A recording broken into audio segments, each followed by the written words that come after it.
Hello, അസ്സലാമു അലൈക്കും. നമ്മളൊരു കടലക്കറിയാണ് ഉണ്ടാക്കാൻ പോകുന്നത്. കടല ഇന്നലെ രാത്രി വെള്ളത്തിലിട്ട് കുതിർത്ത് വെച്ചതാണ്. പിന്നെ ആവശ്യമായ സാധനങ്ങൾ: ഉള്ളി, വലിയുള്ളി അരിഞ്ഞതുണ്ട്, ഇഞ്ചും പച്ചമുളകും വെളുത്തുള്ളിയും കൂടി ചതച്ചത്, തക്കാളി, വേപ്പിൻ്റെ ഇല. പിന്നെ അതിലേക്കുള്ള മസാല ഉള്ളത്: മഞ്ഞൾപ്പൊടി, മുളക് പൊടി, മല്ലിപ്പൊടി, ഉപ്പ്, പിന്നെ മാഗി സ്കൂപ്പിൻ്റെ ഒരു ചെറിയ കഷ്ണം, പിന്നെ കുറച്ച് തേങ്ങ. അതിൻ്റെ പാല് എടുത്തിട്ട് വേണം.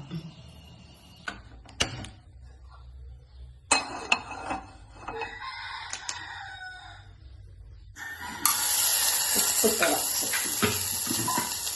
അടുത്തത് വലിയ ഉള്ളി. അതൊന്നും വരണ്ട. ഇതിലേക്കുള്ള വെളുത്തുള്ളി ചതച്ചതാണ്.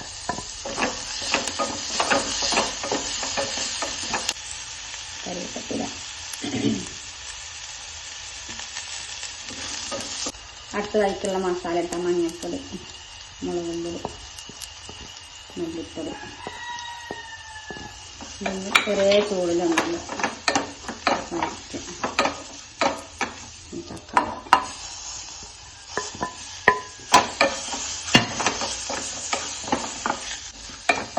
കുറച്ച് വഴന്ന് വന്നിട്ടുണ്ട്. ഇനി അതിലേക്കുള്ള കടല നമ്മൾ കൊടുക്കണം കേട്ടോ.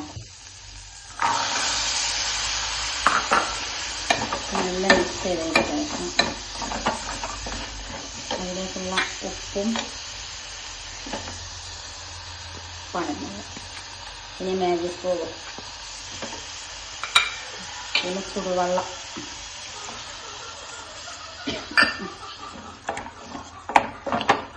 മുട്ടയുടെ കഷ്ണം, പിന്നെ കുറച്ച് ചിക്കൻ മസാല, ഒരു 1/4 ടീസ്പൂൺ. നല്ല ഇളക്കി മിക്സ് ചെയ്ത് ഇളക്കി കുക്കർ അടച്ചേക്കാം. 2 വിസിൽ വരുന്നത് വരെ വെയിറ്റ് ചെയ്യാം. കുക്കറൊന്ന് തുറന്ന് നോക്കാം. വെള്ളമൊക്കെ പാകത്തിനായി നല്ല മിക്സ് ചെയ്ത് ഇളക്കി വെന്തിട്ടാ. ഇനി അതിലേക്കുള്ള തേങ്ങാപ്പാൽ ഒഴിച്ച് തീ കൂട്ടി ഇളക്കി ഒന്ന് നല്ല തള വരുന്നുണ്ട്.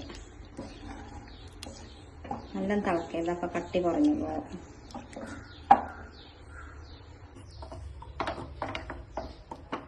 ആയിട്ട് തള വന്നിട്ടുണ്ട്. നല്ല തിളക്കണ്ട. ഇനി ഇറക്കി വെച്ചിട്ട് ഇതൊന്ന് താളിക്കാനുണ്ട്. കുറച്ച് വെളിച്ചെണ്ണ, ചെറിയ ഉള്ളി അരിഞ്ഞതാണ് കേട്ടോ. അതൊന്നിങ്ങനെ മൂത്ത് വന്നിട്ട്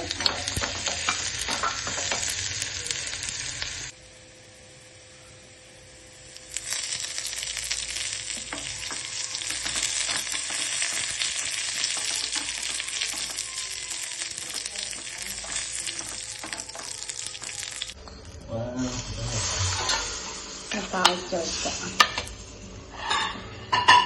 നിങ്ങൾ ഈ കറി ഒന്ന് ഉണ്ടാക്കി വെക്കുക. നല്ല ടേസ്റ്റ് ഉണ്ടാവും കറി.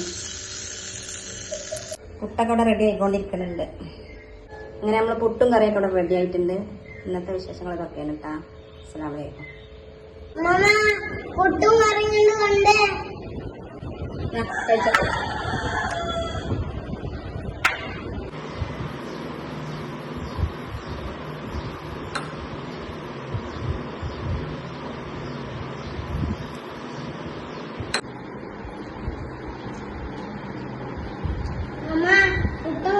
രസം കിട്ടാ.